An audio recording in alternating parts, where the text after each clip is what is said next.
I'd like to ask you two questions tonight. The first question is, do you love your country? And the second question is, do you love yourself? Now, if those questions seem disconnected, I really understand, because it took me more than half a century to understand how deeply intertwined they are. I was a child of immigrants, starting my life in the heartland of America, Indianapolis, Indiana, one of the most conservative places at one of the most conservative times, the 1950s. And of course, we were told to say the Pledge of Allegiance. I pledge allegiance to the flag of the United States of America, one nation, indivisible. How many third graders know what indivisible means? I don't. I had no idea. Well, at the age of 18, I became the first student from my high school to be accepted at Harvard.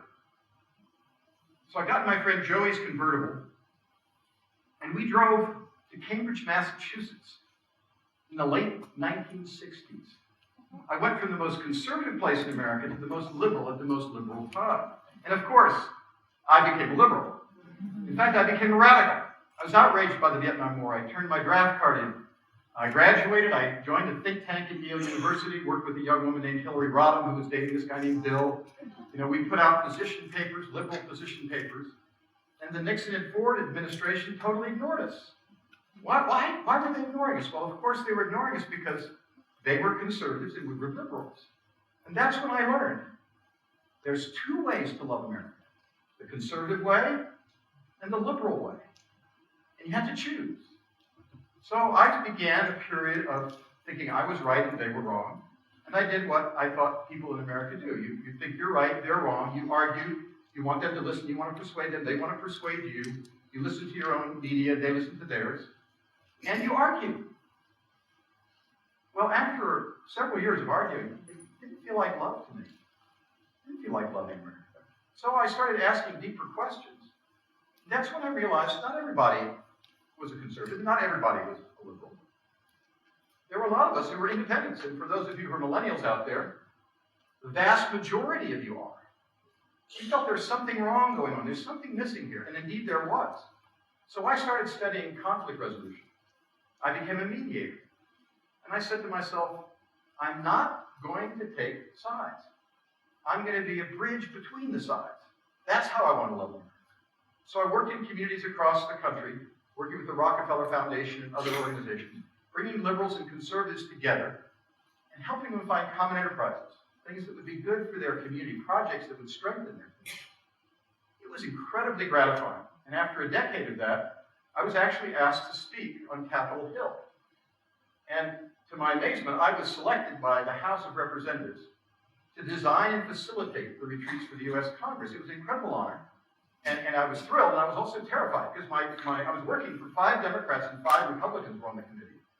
And I had no idea if I was going to succeed or if they were going to succeed. Well, the retreat was an amazing experience. It was the largest movement of Congress in peacetime history. 230 members of the House of Representatives and their spouses went off for a weekend. And they dealt with their anger at each other. They dealt with their mistrust. They started looking at the systemic reasons why our country was being torn apart. And they committed themselves to doing something about it. Well, I've got to tell you, by the end of that weekend, I was on cloud 9. I thought, wow, this is going to make a difference. This is a turnaround moment in American history. Well, my confidence in that lasted until Tuesday morning when they went back to Capitol Hill. That's right, yes. The Speaker of the House and the Minority Leader told their respective parties, hey, you guys, forget that retreat. Let's get back to business as usual. And I think you all know what happened next.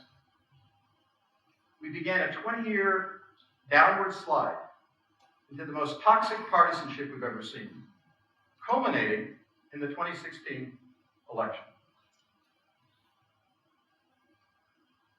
Well, that was a period of demoralization and crisis for me, too. Because I lost faith in myself, I lost faith in our country. And I lost faith in the notion that I knew what it meant to love our country, because I had failed. We had all failed, and I felt helpless. And that's when I realized I had missed a crucial step. I'd asked myself, do I love my country? But I hadn't really looked at, do I love myself? And when I look back at my life, I hadn't been exuberant or joyful about loving. I'd actually thought, I didn't like that conservative kid. I thought he was ignorant and immature. I didn't really like that college liberal. I found him to be a little bit self-righteous and argumentative. And even the mediator, as soon as he failed to fix Congress, I kind of lost faith in him too. So I had to go deeper into myself and say, how can I love that inner conservative in me that leans a little right? And how can I love that inner liberal in me that leans left? And how can I love the mediator in me that wants to stand there and say, come on, let's work together? How can I love all those parts of myself, the full technicolor truth of who I am? Well, I don't know how in words to explain to you exactly what I learned, but I'd like to share the experience with you. So if you'd be willing for just a moment to take your focus off of me, take your focus off of the screen, and just put your feet on the ground, and just feel the ground beneath your feet. And notice and go back to what was your first great political triumph in your life. That's right, you learned to walk. Left, right, left, right, left.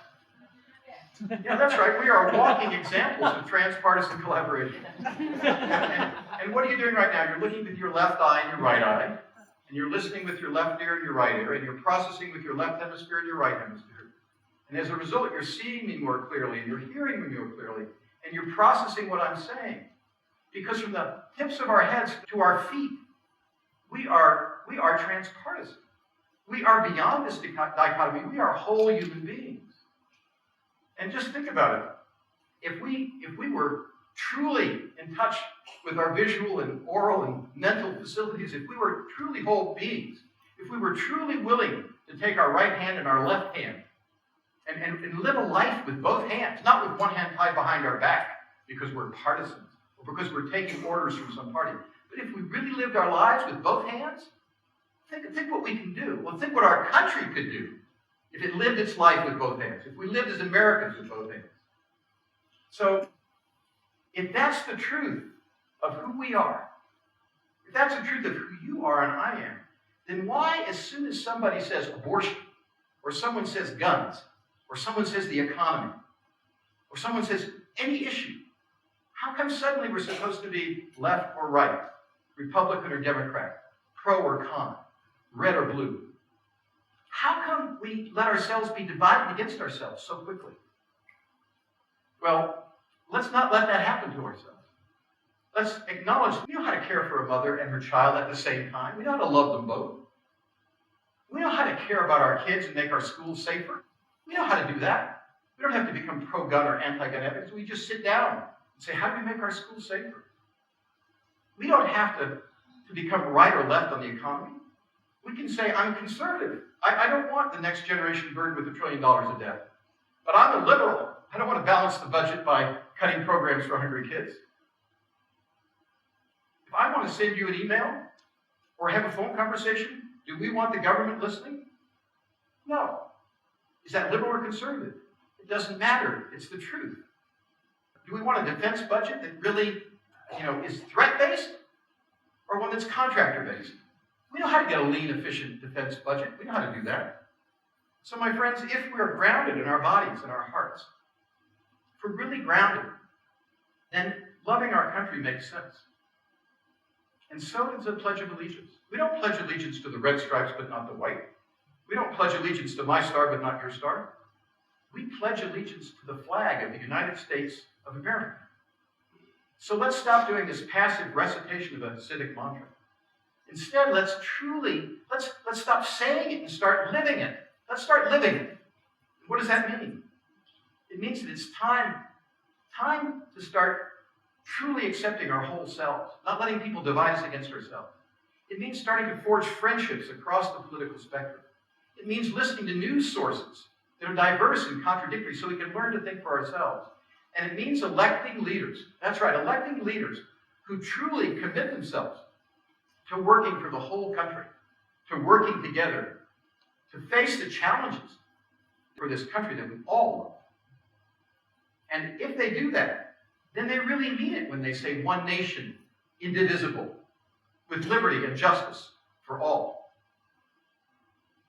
Now, I've shared my journey with you, so please let me ask you a question. Again, I'd like to ask you the same two questions, but listen more closely this time and go right into your hearts and ask yourself how they feel different. Do you love your whole self? And do you truly, truly love our country? Thank you.